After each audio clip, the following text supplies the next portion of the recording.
I'm holding it upside down. Good job, Cassera. Hey guys, it's Cassera, and today I'm going to be doing my March week 1 reading vlog, which is featuring the FemFanTale Readathon.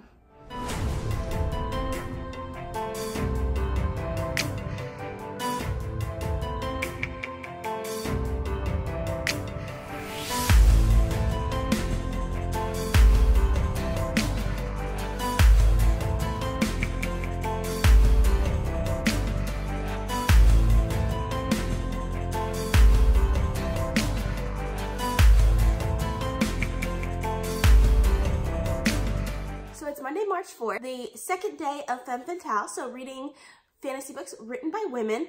I brought 2 books over from last week, so I'm currently reading The Bear and the Nightingale, and I have like 50 pages left of this one. So I should be almost done with that one. I'm hoping to finish this one today. And I also have Mad Ship by Robin Hobb, and I have 100 pages left in this one, right there. So I'm hoping to finish one, if not today, then definitely tomorrow, because I want to take that one a little bit slower than I have been taking it, just because the ending I'm excited for. So yes, last night I decided to start Vida Nostra by Marina and Sergei Dyachenkov, and so far it's interesting. I don't know what to think about it right now. It's definitely mysterious at the moment, so I'm hoping to listen to the audiobook for that one a lot today while I'm at work, which I will likely be able to do, so I'm excited for that.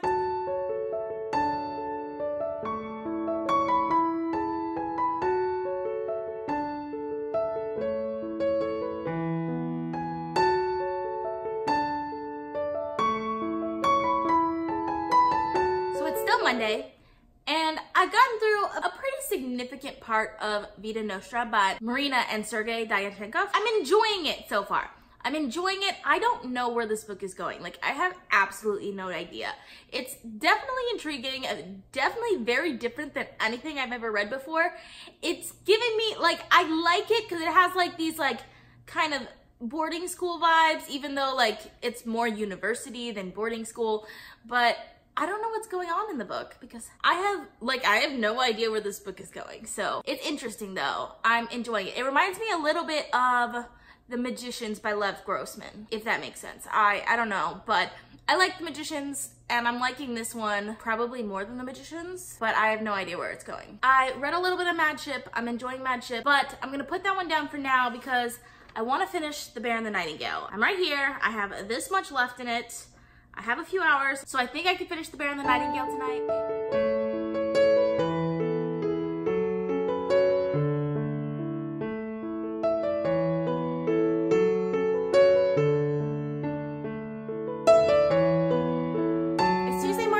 And last night I finished The Bear and the Nightingale by Catherine Arden. I really enjoyed this book.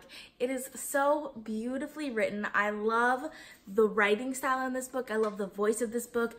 The world building in this book is so well done. I love how they use like actual Russian words when speaking to people. Like the priest, for example, they would call him Batyushka.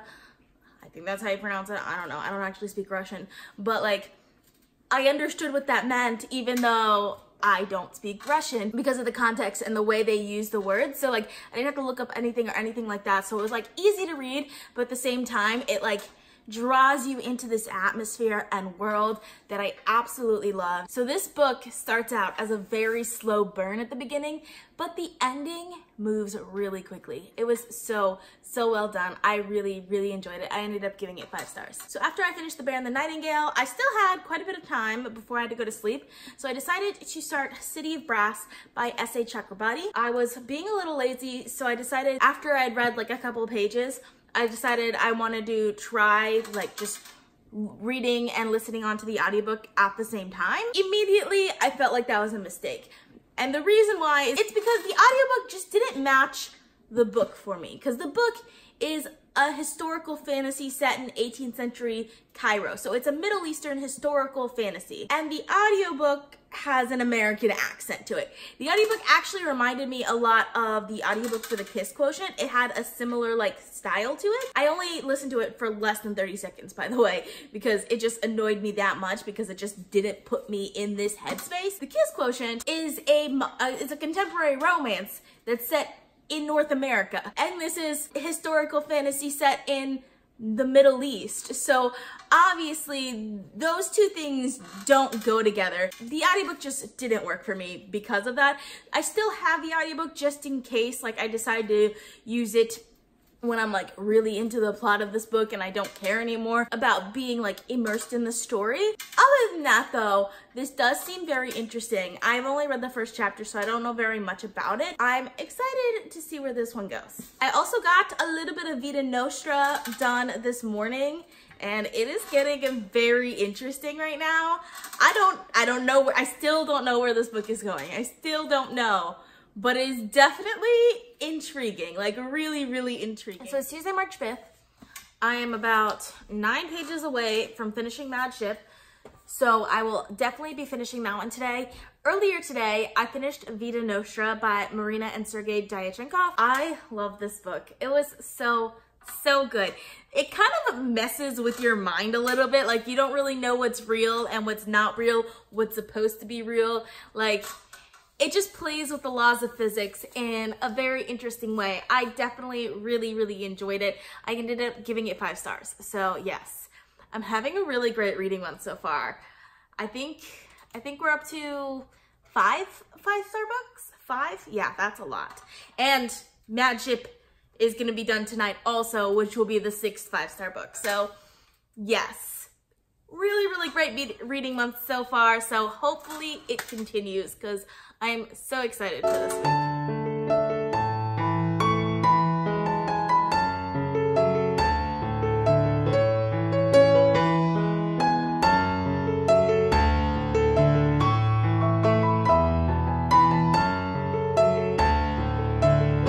Okay, it's Wednesday, March 6th. I think I understand why I didn't like the audiobook for City of Brass.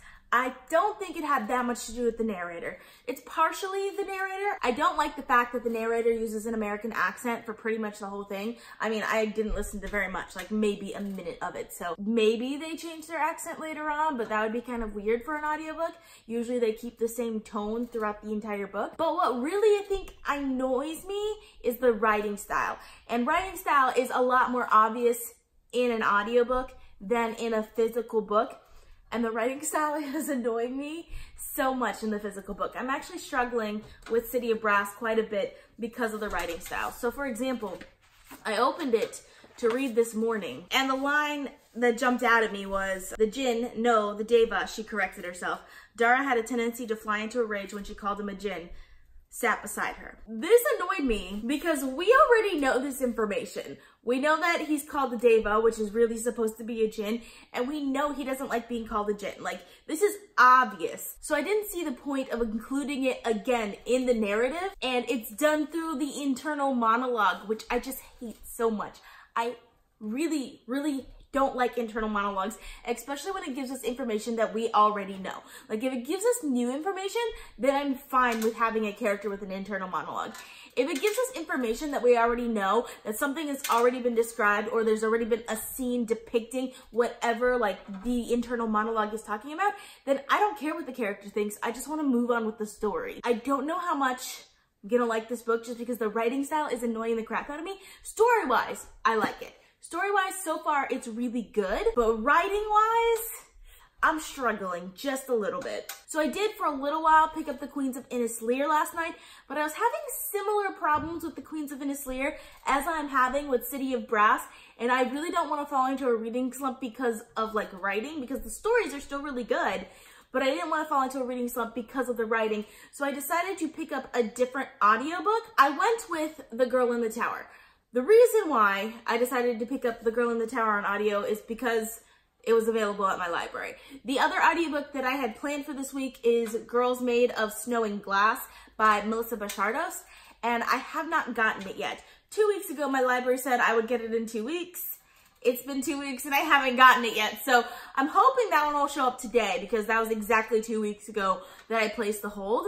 So I'm really hoping that'll show up today, but in the meantime, I have Girl in the Tower by Catherine Arden. This is the second book in the Winter Night trilogy. I finished The Bear and the Nightingale a couple days ago, and I started The Girl in the Tower. I'm actually pretty far into it now.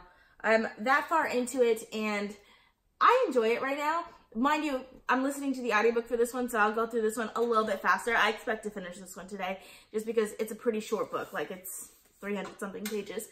And the audiobook, I think, was 11 hours. So that sounds like a lot in one day. When I go to work, trust me, I have a lot of time to listen to audiobooks, so I can finish it. So far, I'm really liking it. I don't know if I like it more than the first one. Actually, I kind of like it more than the first one, because the first one, you only really had one point of view. In this one, it seems that you're getting at least two, because the first one, it was like all about Vasya, or Vasilisa Petrovna. And this one, we got Olga, her older sister's point of view, and I think we're gonna get her older brother Sasha's point of view as well. I also really, really like the Winter King in this one. I really like what he's doing in this one. So I'm excited to continue on with this one, and I'm definitely enjoying it. Hey guys, so it's Thursday, March 7th, and today I'm going to spend most of the day reading. I'm definitely excited for it. I have the day off from work. I don't have any other plans, so yes, I'm definitely excited for it. So yesterday I finished The Girl in the Tower by Catherine Arden. I absolutely love this. I was listening to the audiobook of this one because I needed another audiobook. I absolutely loved it. The end of The Bear and the Nightingale really sets you up pretty well for this one, I think. I loved where the story went with this one. I loved some of the new point of views that we got in this one. And don't you just love it when the second book in a series is even better than the first one? Because second books in series can sometimes sag just a little bit, and I don't feel like this one sagged at all. Like, I went through this one so much faster than the first one. Mind you, I listened to the audiobook of this one, and that one I read as a physical book, but I am definitely excited for the third one, which my library says I should be getting over the course of the next couple of days, so I'm definitely excited for it. And yes, I ended up giving this one 5 stars. So when I finished the audiobook of that one, I needed to listen to another audiobook because I had a lot of time and I was just in an audiobook mood and I wanted to continue listening, but I still hadn't gotten Girls of Snow and Glass yet. So I decided to pick up Assassin's Apprentice by Robin Hobb. I have read this book before. I've never listened to the audiobook for this one, but I have read this one like, I want to say 6 or 7 years ago. Like, it was a while ago. I thought it was okay when I first read it. It didn't really motivate me to read any of her other books at the time. But as you guys know, I'm reading the Lives of Traitors trilogy, and I'm absolutely loving the Lives of Traitors trilogy, which is her second trilogy in the whole Realm of the Elderling series. So I wanted to go back to the first one and reread it because I don't remember very much about it, and I want to finish the Farseer trilogy. So I think I'm going to end up listening to the Farseer trilogy on audio. I don't plan on doing that with the entire series because, like, my library doesn't even have the Tawny Man trilogy on audio, so it's not even possible. But I really liked the audiobook for Mad Ship, even though I liked physically reading it as well. I think Robin Hobb is one of those few authors whose writing is actually really, really good on audio, even though she's a fantasy author. Like, fantasy authors, a lot of times the audiobooks aren't very good, but Robin Hobb's ones so far are really, really good. So I enjoy the audiobook so far. I'm not trying to race through this one, let's put it that way. I don't know if I'm enjoying it more on audio or not. I might just be enjoying it more now because, like, I trust Robin Hobb as an author and I'm not questioning every little, like, wording choice and stuff like that in my head. So also, like, back when I first read this book, I was like in a reading slump at the time, so I'm enjoying it more than I remember enjoying it, so that's good, and I'm really happy about that. So in a few minutes I am going to get to City of Brass again. I'm not very far into it. I'm right there. It looks like the plot is picking up though, so I'm excited to get into this one. I'm hoping that I'm gonna end up liking it, because right now the writing style is annoying me, but I'm hoping that I'm gonna end up liking it. I didn't end up reading any of this yesterday, so I hope to get most of this read today. I'm also hoping to get to Full Metal Alchemist today. So someone commented on my 5-star predictions video letting me know that Full Metal Alchemist is actually written by a woman, which probably should have looked that up before, but I just assumed it was a man because it's a male pen name, but it's written by a woman, so I'm super excited. I actually might get to that one before City of Brass because I'm really excited about it.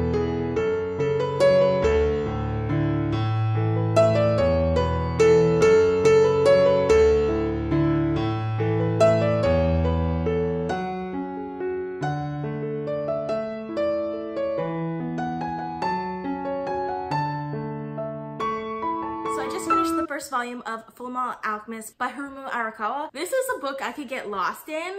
I really enjoy the setup that happens in the first volume. It wasn't long, by the way. Like, it's that much. and it's mostly pictures, so it didn't take me long at all. I really like all of the setup. I like the setup for the plot. I like the characters and kind of like how they're set up. I really like the world building in here. The world building is very interesting. I definitely enjoyed it. The plot is a little bit interesting in the way that it's done because it's episodic, so it's done like a TV show almost. And I don't know how much I like that in like book format, or it's manga. Maybe all mangas like this. I don't know. This is my first one I've ever read. But so far, I'm definitely really intrigued by this one. I think I would give the first volume 3.5 stars just because a lot of the plot didn't really jive with me. Really love chapter 2. Could care less for chapter 3 though, and like some of the other stuff. But yeah, I think this could potentially be one of my favorites ever. So I'm excited for it. I went ahead and bought the 4 through 6 for this because there's a good chance that I might end up like finishing this today and wanting to get to those. So that one's being delivered tomorrow. I'm definitely excited for it. So yeah.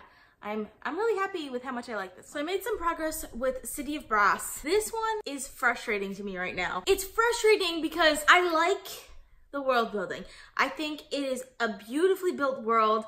I like the plot. It's complex and intricate, and I really like where the plot is going.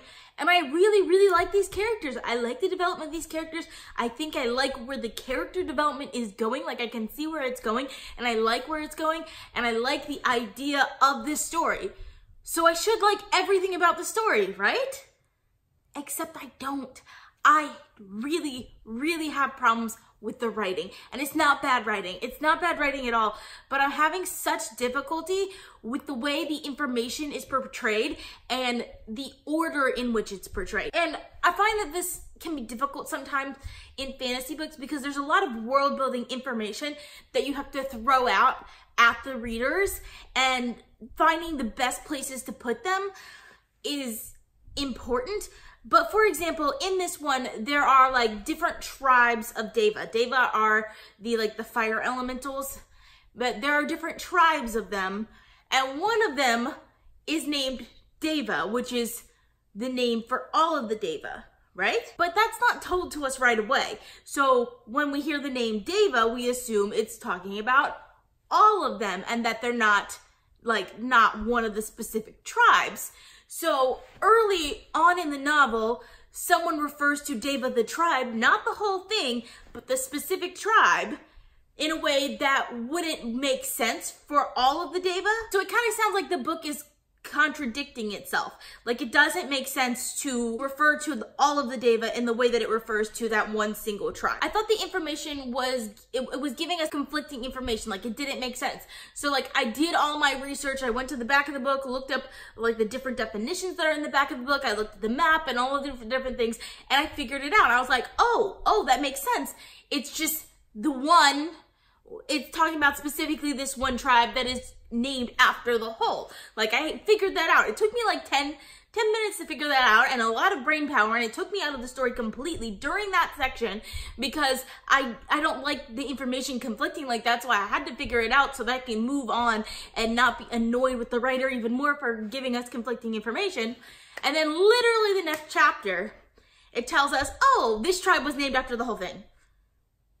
So the whole time, the author planned to give us that information, but decided to give it to us after it became relevant to the plot.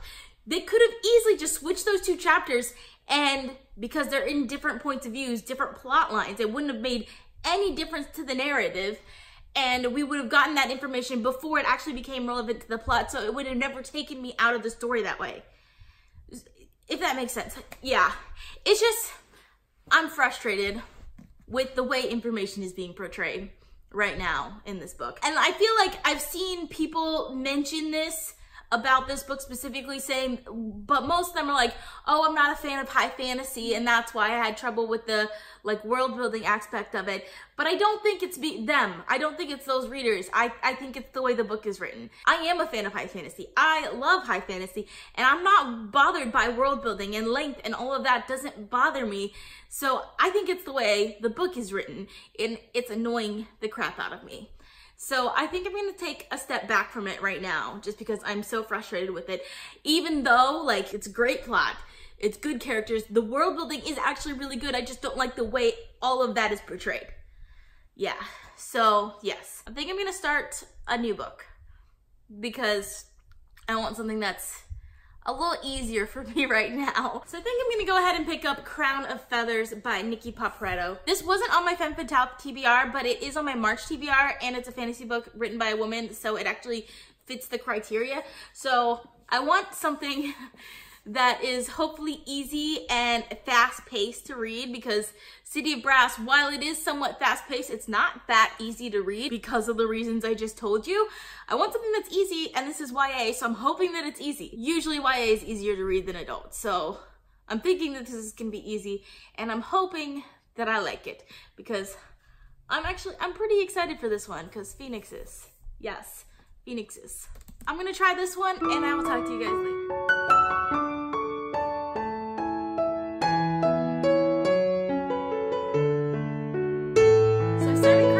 By Nikki Paparetto, and wow, I am really enjoying this book. So I'm about 100 pages into it. It's devastating and enjoyable and so much fun to read. It's moving really fast. Like, the amount of City of Brass that I've read is only slightly more than Crown of Feathers so far, and I started reading City of Brass like 2 days ago, and I just started this a couple of hours ago, and like, I am flying through it. So definitely really enjoying it. I like the characters in this book. Like, even the characters that are kind of like unlikable and you're not really supposed to like, I really love those characters even so.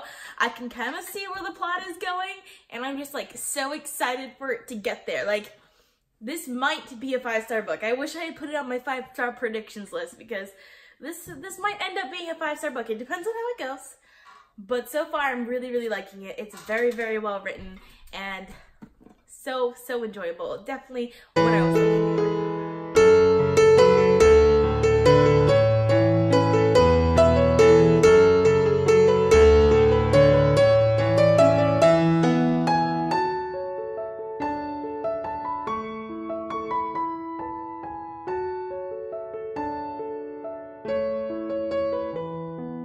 Okay, so it's Saturday, March 9th now, and I just finished Crown of Feathers by Nikki Paparetto, and this might be a new favorite book. I enjoyed this book so much. It had a lot of the tropes in it that I just like really love about fantasy books, so I really love this book. I felt like I was like 13 years old again, reading a new favorite book under the covers at night when like I was supposed to be going to school in the morning or something. So really love this book. I'm so excited to talk to you guys about this. I am going to be doing a full review on this one, so I will link that up there for you guys. And yes, one of my favorites. I finished it really quickly too. It definitely moves very fast. Like, the beginning is a little slow, but it really moves a lot faster towards the end, and I loved it so much. So the first week in March has been fantastic. I ended up finishing like 6 things in the month of March.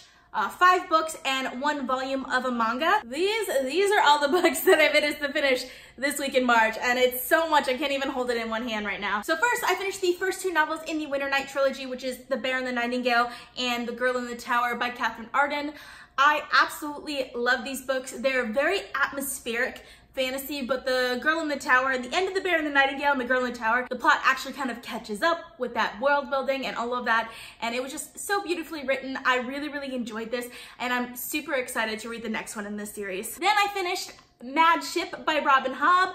I vlogged this one separately, so I will have a vlog for this one going up in about 3 weeks time or something like that. It'll be a little while before this vlog goes up because there's just so much material for me to go through, but I absolutely love this book. It was even better than the first one in the series, and you guys know I love the first one in the series, so I cannot wait to continue on with this series. Then I started Fullmetal Alchemist by Harumi Arakawa, and I really lost myself in the story. The plot wasn't quite what I wanted it to be yet. yet because I've only read the first volume, but I'm hoping that once I get through like the first couple of volumes that the plot will really pick up and I'll really like it. So I'm right here in this book. This is a 3-volume set. So yes, I'm definitely excited to get more into this one. I'll probably spend the rest of the day reading some of the other volumes in this edition. So I'm super excited for it. And last but certainly not least, we have Crown of Feathers by Nikki Papreto. This is a YA fantasy featuring phoenixes and phoenix riding and that lore. It has so much rich history and politics, and it was just everything that I want in a fantasy book. And there's like maybe some romance in it. It's really good. Let's just put it that way. I really, really love this, and I absolutely cannot wait for the next book in this series to come out. Oh, so the last thing I have to do is talk about my unwrapped books. So my unwrapped book for this week was Gone Girl by Gillian Flynn. This wasn't featured in this vlog. It was featured in my last vlog. I will link that up here for you guys if you want to check that out. But I did read the first 50% of this book. It's not a fantasy book, so I didn't end up continuing on with it this week, but I am excited to continue on with it next week, and I'm excited to see where this one goes. So now we have my unwrapped book for next week, so we shall see what it is.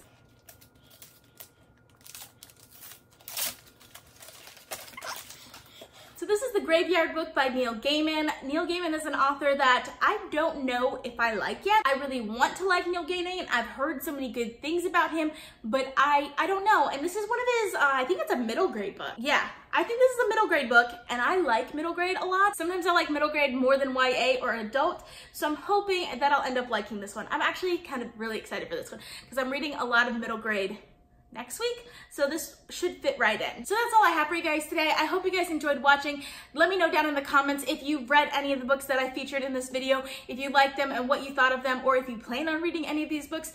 I hope you guys enjoyed watching. I post videos every Monday, Tuesday, Friday, and Saturday, sometimes more than that, so consider subscribing. If you like this video, please give it a big thumbs up to support my channel. All social media links are in the description down below. Thank you guys so much for watching, and I'll see you guys next time. Bye.